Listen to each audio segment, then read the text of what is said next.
You know, every morning when I wake up, I read the news. And I've been doing that for 10 years. And the reason why is because I have a YouTube channel. I want to know what's going on in the world. I want to know what's interesting to talk about, what's interesting to think about. And because I've read the news for so long and because I've tried to foster this George Carlin sort of mentality of detachment from the world, detachment from its plights, it's very rare that I read an article that actually chills my blood, curls my stomach. But today I did. So thank you, Huffington Post, for shocking me with the despicable evil that you are willing to publish on your website. This is an article called, "Could It Be Time to Deny White Men the Franchise?" The argument of the article is that we need a 30 to 40-year moratorium on the rights of white males to vote. Yep. Some of the biggest blows to the progressive cause in the past year have been due to the votes of white men. If white men were not allowed to vote, it is unlikely that the United Kingdom would be leaving the European Union. It is unlikely that Donald Trump would now be president of the United States. It is unlikely that the Democratic Alliance would now be governing 4 of South Africa's biggest cities. If white men no longer had the vote, the progressive cause would be strengthened. It would not be necessary to deny white men indefinitely. The denial of the vote to white men for 20 years, just less than a generation, would go some way to seeing a decline in the influence of reactionary and neoliberal ideology in the world. The influence of reckless white males were one of the primary reasons that led to the Great Recession, which began in 2008. This would also strike a blow against toxic white masculinity, one that is long needed. So basically, the solution to your empowerment is taking away the power and rights of other people based on their skin color and their gender. Okay, well, that is sexist and that is racist. And all those times when people like me warned everybody that it matters that we're not allowed to call anti-white discrimination racist, and it matters that we're not allowed to call anti-male discrimination sexist. This is why it fucking matters. Because now the Huffington Post, a supposedly respectable newspaper, is publishing articles saying, yeah, if you're the wrong skin color or you're the wrong gender, then you shouldn't have the right to vote. Now, not indefinitely. We're just thinking 20 years, okay? 20 years, you lose the right to vote. You have no say in democracy. You have no say in the direction of your country. You have no say in any laws that are passed, anything that happens. And it's a good thing. You should just accept it because guess what? Toxic masculinity, everybody. These men are trying to oppress us. They claim that they're the ones being oppressed as they are the ones now condoning a system where we're literally not allowed to vote. We're literally not given any sort of representation in government, despite the fact that we are the majority of the population in countries like the U.S. Now, this is from South Africa. I understand that the political climate in South Africa is different. I understand that white people being in control and black people not being allowed to vote is a lot more recent a thing in South Africa than it is here. So we have to factor that into our moral calculations, but this is just fucking disgusting. This is just fucking sickening. This is unfathomably evil. At the same time, a denial of the franchise to white men could see a redistribution of global assets to their rightful owners. After all, white men have used the imposition of Western legal systems around the world to reinforce modern capitalism. A period of 20 years without white men in the world's parliaments and voting booths will allow legislation to be passed which could see the world's wealth far more equitably shared. The violence of white male wealth and income inequality will be a thing of the past. If there's a tree, and I think it's in my backyard, and my neighbor thinks it's in their backyard, who rightfully owns the tree? What system determines that? oh, well, I'm white and my neighbor's black, so obviously it's their tree. In fact, my whole yard is theirs. In fact, my house is theirs because I'm white and I'm male. So how could I possibly have the right to own anything? How could I possibly have the right to choose the leader of my country? How could I possibly have the right to run for office if there's something I want to change? No, I don't deserve any representation whatsoever. How do you figure that's returning rightful ownership? Don't you think that in a democracy, everyone should have a vote? Don't you think that everyone's opinion and voice should be tabulated? Isn't that how it's supposed to work? How is it rightful and just that I be deprived of my rights, ostensibly because me being denied my rights somehow enhances your rights? Why do you think that your empowerment has to come at the cost of my oppression? How can you fucking justify that? Isn't that the same argument made by slaveholders? Isn't that the same argument that white people were making during apartheid? No, we can't let these people be free because our freedom is contingent upon them being oppressed. Well, now you're trying to flip the script and say, oh no, we just need to take away the freedom of white people and then we'll all be free. Hideous. Just astonishingly disgusting. The redistribution of the world's wealth is long overdue, and it's not just South Africa, where white males own a disproportionate amount of wealth. While in South Africa, 90% of the country's land is in the hands of whites, it is safe to assume these are mainly men. Along with 97% of Johannesburg Stock Exchange, this is also the norm in the rest of the world. Namibia has similar statistics with regard to land distribution, and one can assume this holds for other assets too. As Oxfam notes, 8 men control as much as wealth as the poorest 50% of the world's population. In the United States, 10% of the population, nearly all white, own 90% of all assets.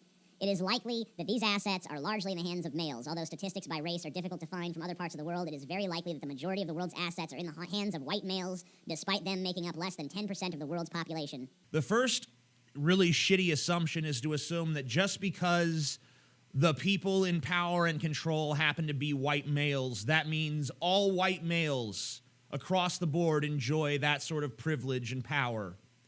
Not true. Simply not true. Just because some white dude owns a bank, that doesn't advantage me in any way, shape, or form. I don't get money from that bank. He's not sharing that shit with me. He's keeping it all for himself. That's just human self-interest right there. The other shitty fucking assumption going on here is that is it ridiculous to think that maybe white people earned this? Is it ridiculous to think that maybe it's through their own hard work and ingenuity that they were able to fucking attain so much? I mean, the capitalist system, you can make whatever complaints or grievances about it you want, but to some extent, it's a meritocracy. I'm not going to argue that capitalism is 100% based around merit because I know that's not the case, but to some extent, it's based on merit. To some extent, it's based on the people. I mean, like, it's about, hey, there's a need in the marketplace for thing X. I create thing X. I make a fucking shitload of money selling thing X to everybody. That's part of how you get that power. That's part of how you rise to that position. But that's just supposed to be neglected. That's supposed to be ignored. And we're supposed to just say, oh, well, look, all the people who have all this wealth are white and male, so therefore white males are evil and they're exploiting us. That's fucking retarded. That's ridiculous. And even if that were going on, the solution to that is not deprive all white people of the right to vote and the right to run for office.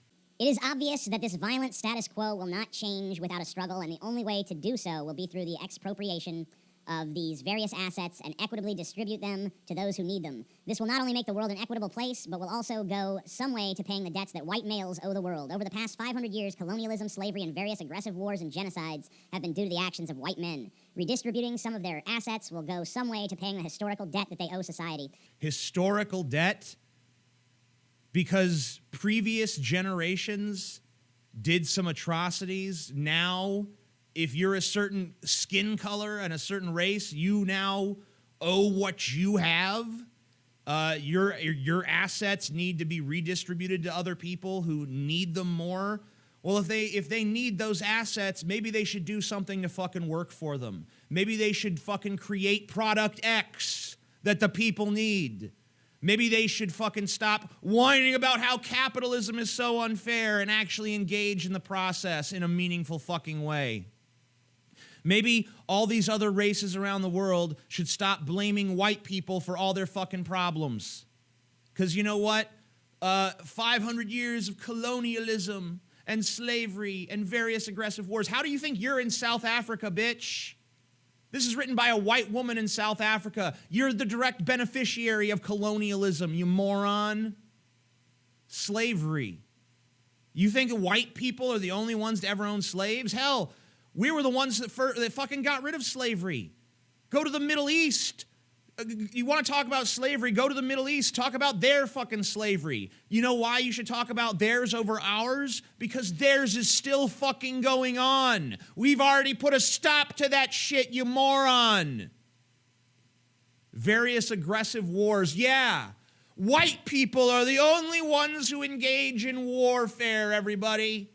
We're the only ones.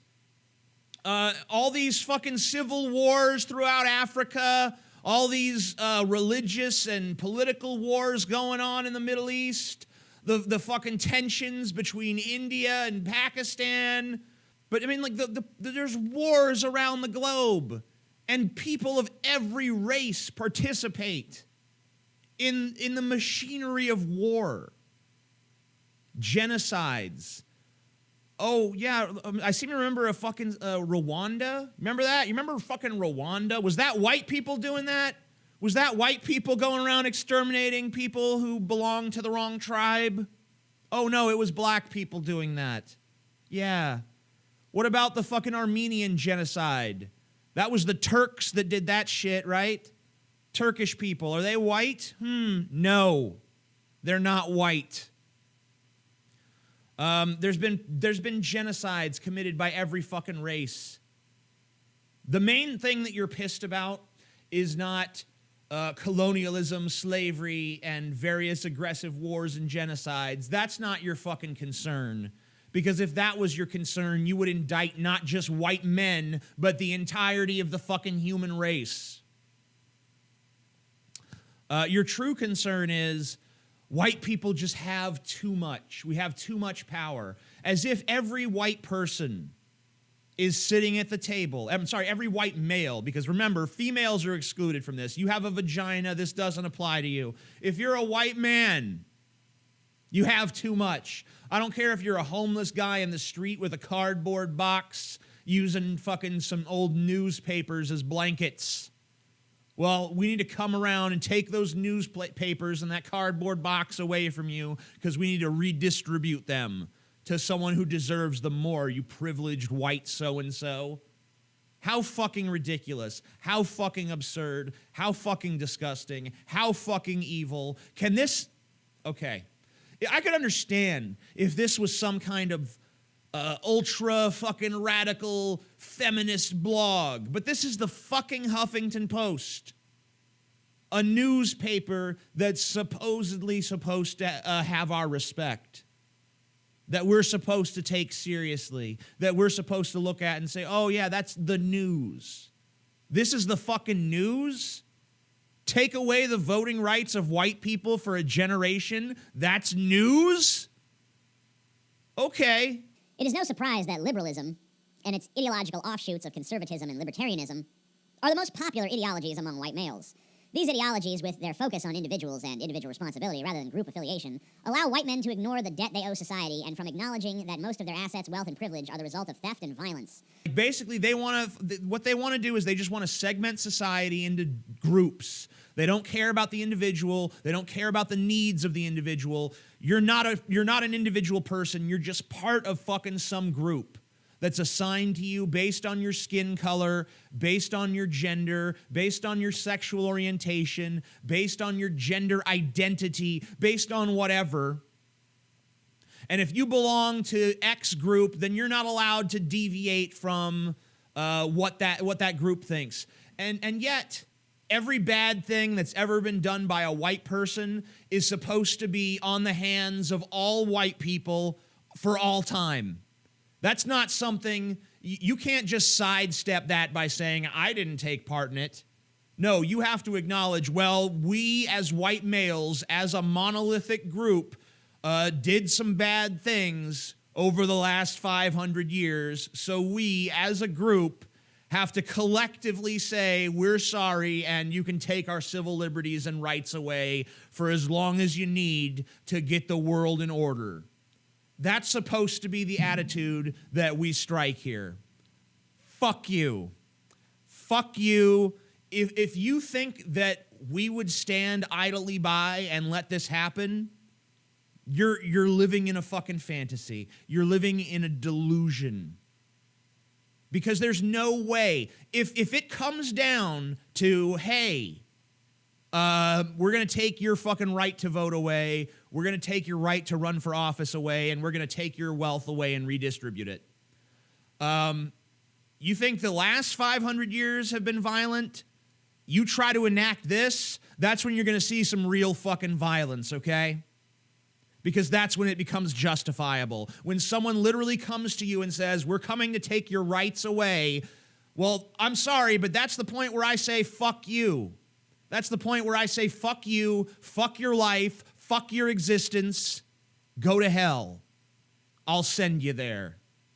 Some may argue that this is unfair. Let's be clear, it may be unfair, but a moratorium on the franchise for white males for a period of between 20 and 30 years is a small price to pay for the pain inflicted by white males on others, particularly those with black female-identifying bodies.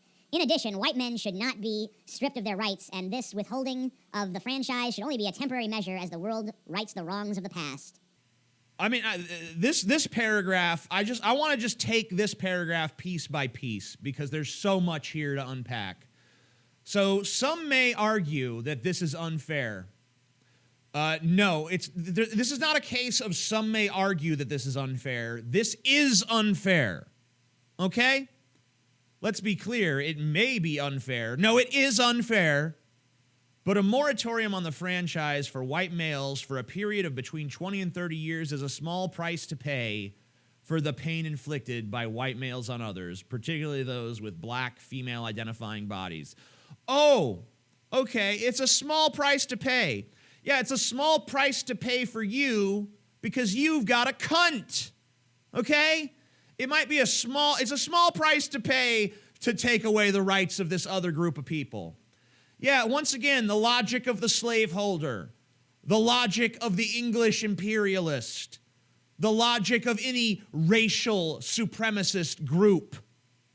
Oh, yeah, it's a small price to pay. Yeah, it's a small price to pay for you. Doesn't sound like a small price to pay for me.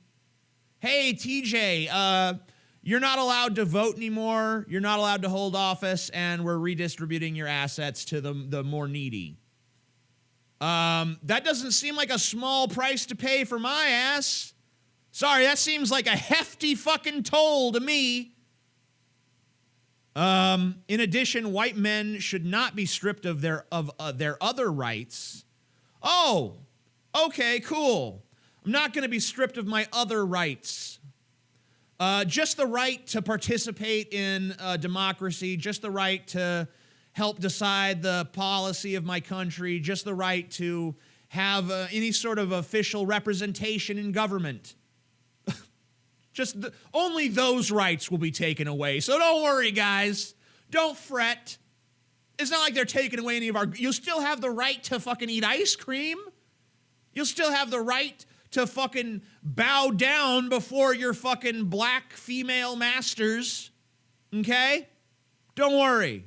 As we saw after the recent altercation between a white man and a Lebohang Mabuya, love it, at a Spur restaurant in Johannesburg, white males still believe that they're in control, and people who aren't white or male, and particularly black female-identifying people, have to bow to their every whim.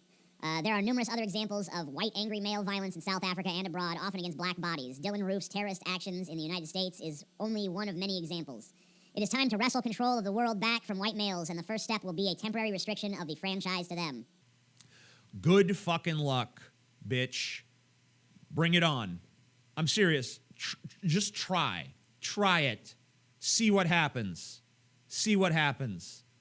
I don't have any delusions that because I'm white and male, I'm entitled to anything better than what anyone else has. I don't think I'm entitled to any special rights or special privileges or that my voice counts for more than anyone else's. But, and also, I love this Dylan Roof shit. You know, all these Muslims doing terrorist attacks across Europe and in the U.S. as well, they're always forgiven. It's always okay. But one fucking racist white guy shoots up a black church, and oh my God, this is how all white people secretly feel inside. No, it's not. You delusional, fucking psychotic, reprehensible, fascist, authoritarian bitch. Although this may seem unfair and unjust, allowing white males to continue to call the shots publicly and economically following their actions over the past 500 years is the greater injustice. No. There is no greater injustice than depriving people of their rights based on their skin color or based on their gender or based on any sort of arbitrary factor like that. There is no greater injustice than that. You can suck 1,000,000 pounds of fucking dick, you moral reprobate, you disgusting excuse for a human being. If a meteor hits you tomorrow and it kills 500 other people in the process, it was worth it. I don't care if it was fucking little orphans and shit because you're evil and you need to be eliminated from this fucking planet. Disgusting, shocking, never should have been published, hideous article. I know a lot of people out there are sick of this anti-SJW shit, but my God, can we really allow something like this to be discussed openly on respected news platforms? Can we really allow this idea to be entertained that we need a race and gender-based moratorium on voting rights for people that you feel are bad? I'm shocked. I don't even want to talk about this anymore, guys. I just can't believe it. Hideous. Just hideous. Oh, yeah, my outro. I'm TJ Kirk. Peace the fuck out. All right, guys, I have some new shirts available in my t-shirt store. I have a shirt commemorating the old logo, and I have a shirt commemorating the birth of the new logo. Basically celebrating the end of The Amazing Atheist and the beginning of TJ Kirk. Whichever side of that you're on, we got a shirt for you. So, yeah, either way, I win. Cool. Unless you don't buy any, then I lose. But hopefully you'll buy some. I hope you will. Please. Thanks. Bye. Little by little, piece by piece, I take back what's been stolen from me. Little by little, piece by piece, until I'm complete.